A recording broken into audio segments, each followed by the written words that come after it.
ಎಲ್ರಿಗೂ ನಮಸ್ಕಾರ. ಇನ್ಫೋಸ್ಟ್ರೀಮ್ ಯೂಟ್ಯೂಬ್ ಚಾನಲ್ಗೆ ಎಲ್ರಿಗೂ ಕೂಡ ಸ್ವಾಗತ. ಈ ವಿಡಿಯೋದಲ್ಲಿ ನಾವು ಚಿ ಸ್ಕ್ವೇರ್ ಟೆಸ್ಟ್ ಪ್ರಾಬ್ಲಮ್ ಅನ್ನ ಡಿಸ್ಕಸ್ ಮಾಡ್ತಾ ಹೋಗೋಣ. Very easy problem, so step by step solve ಮಾಡೋಣ. ಫುಲ್ ಆನ್ ಫುಲ್ ಮಾರ್ಕ್ಸ್ ಸಿಗುತ್ತೆ. Machine learning course registration is done by both boys, that is 50 boys and 60 girls. Total ಎಷ್ಟಾಯ್ತು? 100. Apply the chi-square test and find whether any differences exist between the boys and the girls for the course registration. So very easy problem. ನೋಡಿ, first table ಅನ್ನ use ಮಾಡಿಕೊಂಡೆ ನಾವು problem ಅನ್ನ solve ಮಾಡ್ತೀವಿ. Solution. So table ಅನ್ನ ಕೊಟ್ಟಿದ್ದಾರೆ. Gender boys ಮತ್ತೆ girls total ಅಂತ ಕೊಟ್ಟಿದ್ದಾರೆ. ನೆಕ್ಸ್ಟ್ ರಿಜಿಸ್ಟರ್ಡ್ 35 ಜನ ಬಾಯ್ಸ್ 25 ಗರ್ಲ್ಸ್ ರಿಜಿಸ್ಟರ್ ಆಗಿದ್ದಾರೆ. ಟೋಟಲ್ ಎಷ್ಟಾಯ್ತು? 60.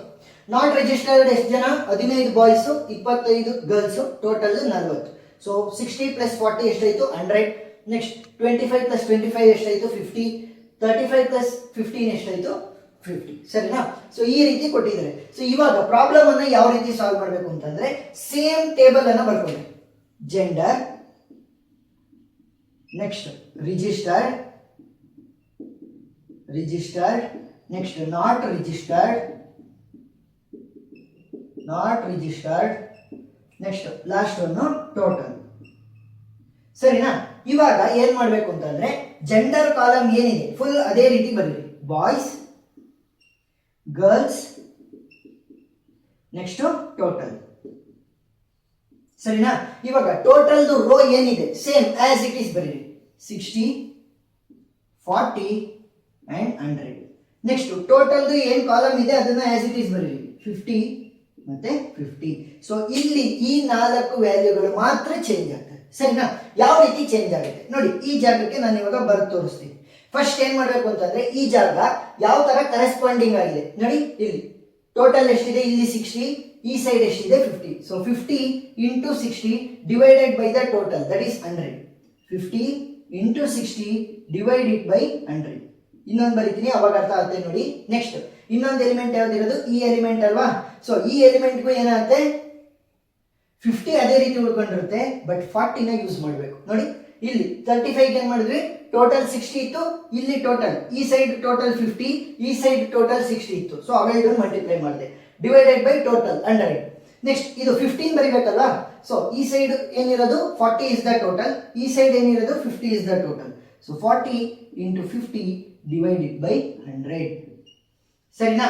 ನೆಕ್ಸ್ಟ್ 25 ಜಾಗಕ್ಕೆ ಬರಿಬೇಕಲ್ವಾ? ಸೊ ಈ ಸೈಡ್ ಏನಿರೋದು 60, ಸೊ ಈ ಸೈಡ್ ಏನಿರೋದು 50. ಸರಿನಾ?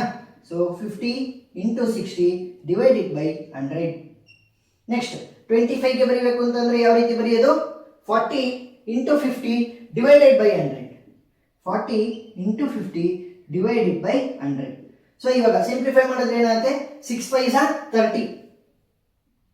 6 5 30 ಆಯ್ತು. 2 0 ಡಿವೈಡೆಡ್ ಬೈ, ಸೊ ಇವಾಗ ವ್ಯಾಲ್ಯೂ ಎಷ್ಟಾಯ್ತು? 30 ಮಾತ್ರ ಉಳ್ಕೊಂತು. ಸೊ 60 ಇಂಟು 50 ಡಿವೈಡೆಡ್ ಬೈ 100 ಏನಾಗುತ್ತೆ? 30. ಸೊ ಇಲ್ಲೂ ಕೂಡ ಅದೇ ಇರೋದು. So right it as 30.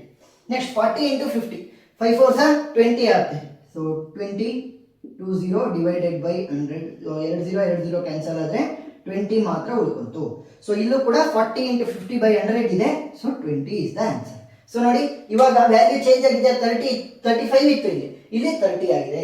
25 ಇತ್ತು, 30 ಆಗಿದೆ. 15 ಇತ್ತು, 20 ಆಗಿದೆ. 25 ಇತ್ತು, 20 ಆಗಿದೆ. ಅವರು ಅದನ್ನೇ ಕೇಳಿರೋದು ಏನು? Find whether any differences exist between the boys and the girls for the course registration. So ಇವಾಗ ನಾವು ಟೇಬಲ್ ಅನ್ನ ಕನ್ಸ್ಟ್ರಕ್ಟ್ ಮಾಡಿದ್ವಿ. ನೆಕ್ಸ್ಟ್ ಪ್ರಾಬ್ಲಮ್ ಅನ್ನ ಸಾಲ್ವ್ ಮಾಡೋಣ. So chi square test formula ಏನು?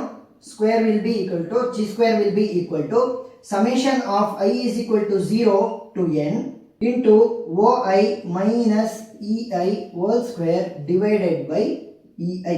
ಸೊ ಇವಾಗ ನಾವು ಸಾಲ್ವ್ ಮಾಡ್ತಾ ಹೋಗೋಣ, ಅವಾಗ ಅರ್ಥ ಆಗ್ತಾ ಹೋಗುತ್ತೆ ನಿಮಗೆ. Which will be equal to summation of I is equal to 0 to n ಅಂತ ಹೇಳಿದ್ದಾರೆ. ಸೊ ಇಲ್ಲಿ ಎಷ್ಟು ಇರೋದು? 1 2 3 4 ಅಷ್ಟೇ ಇರೋದು ನನಗೆ conditions. So registered not registered boys ಎಷ್ಟು, next registered not registered girls ಎಷ್ಟು. ಸೊ 4 ಬರುತ್ತೆ. ಸೊ ಅದಕ್ಕೋಸ್ಕರ ಏನ್ ಮಾಡೋದು ಅಂತಂದ್ರೆ OI minus EI.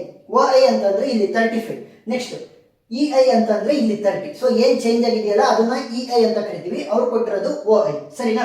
So first 35 minus 30 whole square divided by 30. ಸರಿನಾ? OI ಅಂತಂದ್ರೆ 35, EI ಅಂತಂದ್ರೆ 30. ನೆಕ್ಸ್ಟ್ 15 ಬರಿಬೇಕಾದ್ರೆ ಯಾವ ರೀತಿ ಬರೀತೀರಾ? OI ವ್ಯಾಲ್ಯೂ ಇಸ್ 15 ಮೈನಸ್ ಇದರ EI value is 20 whole square divided by EI value ಏನು 20. ನೆಕ್ಸ್ಟ್ ಪ್ಲಸ್ ಗರ್ಲ್ಸ್ ಬರೆಯೋಣ 25 ಇದೆ, ಇಲ್ಲಿ 30 ಇದೆ. ಸೊ ಏನಂತ ಬರೀಬಹುದು 25 minus 30 whole square divided by 30 plus next ಇಲ್ಲಿ 25 ಇದೆ, ಇಲ್ಲಿ 20 ಇದೆ. So 25 minus 20 whole square divided by 30. 30ನ 20 ಯಾಕಂತಂದ್ರೆ EI ವ್ಯಾಲ್ಯೂನ ಬರೀಬೇಕು. ಸೊ ಇವಾಗ ಸಿಂಪ್ಲಿಫೈ ಮಾಡಿದ್ರೆ ವ್ಯಾಲ್ಯೂ ಏನಾಗುತ್ತೆ 35 ಮೈನಸ್ 30 ಅಂತಂದ್ರೆ 5 ಸ್ಕ್ವೇರ್. ಸೊ 5 ಸ್ಕ್ವೇರ್ ಅಂತಂದ್ರೆ 25 ಡಿವೈಡೆಡ್ ಬೈ 30 ಸರಿನಾ. ಪ್ಲಸ್ 15 ಮೈನಸ್ 20 ಅಂತಂದ್ರೆ ಎಷ್ಟಾಗುತ್ತೆ -5. ಸೊ -5 ಹೋಲ್ ಸ್ಕ್ವೇರ್ ಏನು minus into minus plus 5 5 25 25 divided by 20 plus 25 minus 30 ಏನಾಗುತ್ತೆ -5.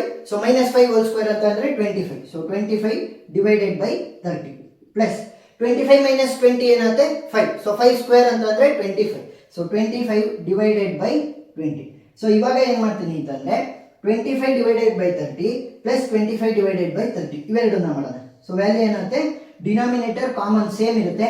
25 ಪ್ಲಸ್ 25 ಎಷ್ಟಾಯಿತು 50 plus 25 divided by 20 plus 25 divided by 20 ಏನಾಗುತ್ತೆ 20 will be the denominator same ಇರುತ್ತೆ ಕಾಮನ್ ಡಿನಾಮಿನೇಟರ್ ತರ. 25 plus 25 ಏನಾಗುತ್ತೆ 50. ಸೊ ಇವಾಗ 50 divided by 30 ಇದೆ, 50 divided by 20 ಕ್ಯಾಲ್ಕುಲೇಟರ್ ಯೂಸ್ ಮಾಡಿ. 50 divided by 20 plus 50 divided by 30. So value ಏನಾಗುತ್ತೆ 4.166. ಸೊ ಅದನ್ನ 4.167 ಅಂತ ಬರೆದ್ರೆ ಸಾಕು. ಇವಾಗ P ವ್ಯಾಲ್ಯೂನ ಕಂಡುಹಿಡಿಬೇಕು. therefore P value for this statistics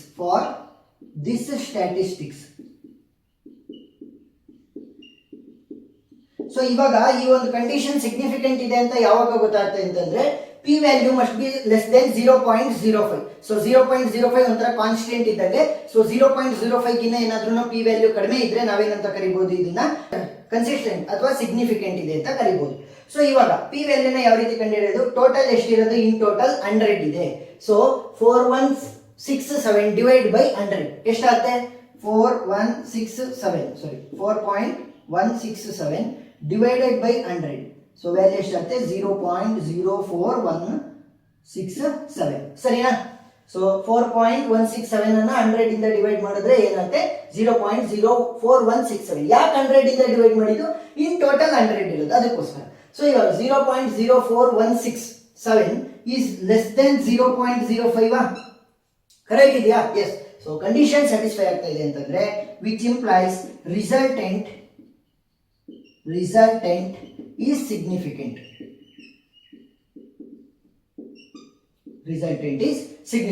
so first ಏನ್ ಮಾಡಬೇಕು, ಈ ಪ್ರಾಬ್ಲಮ್ ಅಲ್ಲಿ ಈ ಟೇಬಲ್ ಅನ್ನ ಯೂಸ್ ಮಾಡಿಕೊಂಡು ಟೋಟಲ್ ಗಳು ಕಾಮನ್ ಆಗಿರ್ತವೆ. ಈ ಕಡೆಯಿಂದ ಟೋಟಲ್, ಈ ಕಡೆಯಿಂದ ಟೋಟಲ್ ಕಾಮನ್ ಇರುತ್ತೆ. ಜೆಂಡರ್ ರೋ ಅವ್ರೇನ್ ಕೊಟ್ಟಿರ್ತಾರೆ ಕಂಡೀಷನ್ ಅದು ಕೂಡ ಕರೆಕ್ಟ್ ಇರುತ್ತೆ. ಬಟ್ ಇಲ್ಲಿ ವೇರಿ ಆಗ್ತಾ ಹೋಗ್ತವೆ ವ್ಯಾಲ್ಯೂಸ್. ಸೊ ಈ ವೇರಿ ಆಗುವಂತ ವ್ಯಾಲ್ಯೂಗಳನ್ನ ಇಟ್ಕೊಂಡು ನಾವು ಚಿ ಸ್ಕ್ವೇರ್ ಟೆಸ್ಟ್ ಅನ್ನ ಅಪ್ಲೈ ಮಾಡ್ತಾ ಹೋಗ್ತೀವಿ. ಸೊ ಅದು ಕನ್ಸಿಸ್ಟೆಂಟ್ ಇದೆಯೋ ಇಲ್ವೋ ಅಂತ ನಾವು P ವ್ಯಾಲ್ಯೂನ ಕಂಡುಹಿಡ್ಕೊಂತೀವಿ. ಸೊ P ವ್ಯಾಲ್ಯೂ ಯಾವ ರೀತಿ ಕಂಡುಹಿಡ್ಕೊಳ್ಳೋದು, ಸೊ ಆನ್ಸರ್ ಏನ್ ಬಂದಿರುತ್ತೆ divided by 100 that is this is the total no. So ಅದಕ್ಕೋಸ್ಕರ 100 ಇಂದ ಡಿವೈಡ್ ಮಾಡಿದ್ವಿ. ಸೊ ಅವಾಗ ಆ ವ್ಯಾಲ್ಯೂ ಏನಾದ್ರೂ 0.05 ಗಿನ್ನ ಕಡಿಮೆ ಬಂದ್ರೆ ಸೊ ನಾವೇನಂತ ಕನ್ಕ್ಲೂಡ್ ಮಾಡಬಹುದು, resultant is significant. So problem ಅರ್ಥ ಆಗಿದೆ ಅಂತ ಅನ್ಕೊಂಡಿದ್ದೀನಿ. ಇನ್ನೂ ಡಿಫರೆಂಟ್ ಪ್ರಾಬ್ಲಮ್ಸ್ ಬರ್ತವೆ ಮಿಷಿನ್ ಲರ್ನಿಂಗ್ ಅಲ್ಲಿ.